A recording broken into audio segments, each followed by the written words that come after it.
From the Watergate Building in Washington, this is Hotline TV. Now here are Hotline editors Chuck Todd and John Mercurio. I'm Chuck Todd. Welcome to another edition of Hotline TV. And I am John Mercurio. It is down to the wire, Chuck Todd. Yes, sir. And instead of talking about all the races we know we're going to flip, it's time to list our top 3 upset specials. Here's the deal. You don't have to call the races, Chuck Todd. You just have to tell us why you would understand if a campaign ended up in an upset. I've got mine, but let's hear yours first. I'm going to start in Texas. I'm going to start. You love that Texas Gov race. I do.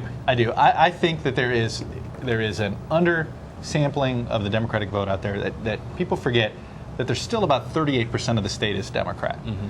And the guy, Chris Bell, is still going to have a D next to his name. Sure. I think he's going to creep into the 34, 35, 36% range. Probably not enough to win.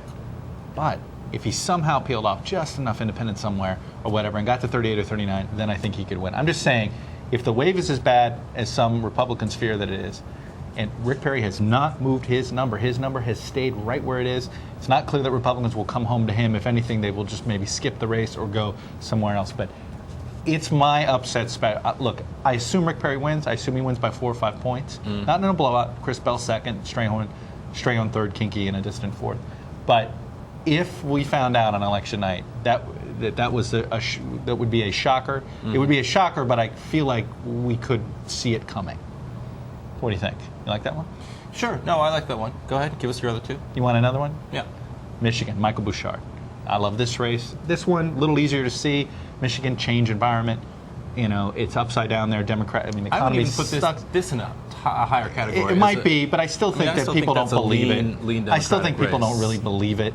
I think that at the end of the day, they still think, it's just not going to happen. There's no way Democrats, But I think it would be a major upset in the minds of a lot of the national media. How's that? You're right. We're following it a little more closely than others. The national media doesn't take this race seriously at all. Wouldn't shock me if he pulled off the upset. Okay. I'm going to start with one that I've been saying for a while, but I actually think that this could happen. So I might even put it in a higher category than a total upset, which would be Wyoming at large. Look, I think barbecue. Is it? I know anymore. It doesn't feel like it anymore. A month ago, you were right on it. I was on Gary. I've been on that Gary Trauner bandwagon for months. And Gary Trauner, when you come to Washington as the new congressman from Wyoming's at large district, I want you to sit right here as one of our guests. Look, I mean, she's run a terrible campaign. She always runs a terrible campaign. She always runs a terrible campaign. Republicans have been complaining about her for years in Wyoming. She threatened to slap a man in a wheelchair. Just stop right there. More or less. You had me at slap in a wheelchair. That's done. There's no way this woman's returning to Congress, is there? You've got a very popular Democratic governor on the top of the ticket who's campaigning aggressively with Gary Trauner. I think this could actually end up being a pretty serious upset. It is, and the thing is, 3 months ago, you're right, total upset. Now, we're all kind of seeing it happen, and you kind of see it coming. But you need another one. You've got another one that it's a real upset. Nebraska. Is it Nebraska 2 or Nebraska 3? The westernmost district. Nebraska 3. Scott Klebe is up 6 points in a new poll that was done by, was it Garen Hart Yang? I think it's a Democratic pollster.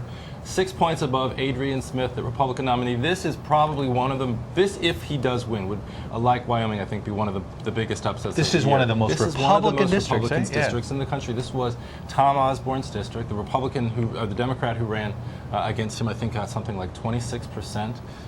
If Scott Klebe wins, he'll probably serve for 2 years and then go back to Nebraska. He could say he's an ex-rep, right? He should immediately run for statewide office. Right.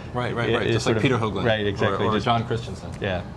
But he would owe, I think, a large part of his victory to the national wave. This is not a district where Democrats can hope to He is running, but everything you hear is he is running a pretty good race for a Democrat. He's being taken seriously. Tell you, Howard Dean and that 50-state strategy and all that money he sent to Nebraska won't look like wasted money now. That's what I'm saying. If states like this, if districts like this, Wyoming, Nebraska, end up turning, Howard Dean is going to be the one laughing on election night. He's going to be the one who says, this 50-state strategy by the way, good. I have one more upset special and I forgot, and that one is Jim Leach in Iowa. Should win. Only anti-war Republican that I can think of that voted correctly in the war back in 2002 as far as district was concerned. This is Iowa City. Look, this is a Democratic district. Should be a Democratic. Democrats don't put any money in it. There's a college professor there named Dave Loebsack who just looks the part of college professor. Loebsack. He's no relation to Vilsack. No, no, of course not. They're not cousins or anything. He has not gotten help from the D-Trip not even, I don't think, gotten on the red to blue or emerging races, although I'm sure we'll get corrected.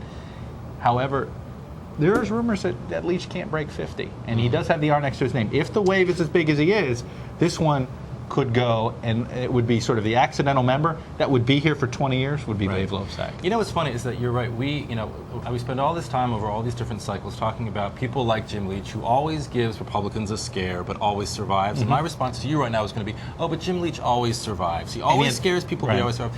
This could be the election year that where those guys washes out those sorts of people. So that's interesting. You owe us one more upset special. Arizona Senate, but that's not so much of an upset. Yeah, and that's it's part right of the there on the outside. I'm sorry. You're not even that into it. No, it's just for my friend Mo Alithi. All right, there are your upset picks. Put your money on those, and you could end up a very, very rich viewer. Or very broke. Thanks for joining us today. I'm John Mercurio. I'm Chuck Todd. Tomorrow's the first of our big prediction shows, so join us before you turn in your office pool. We'll see you then on Hotline TV.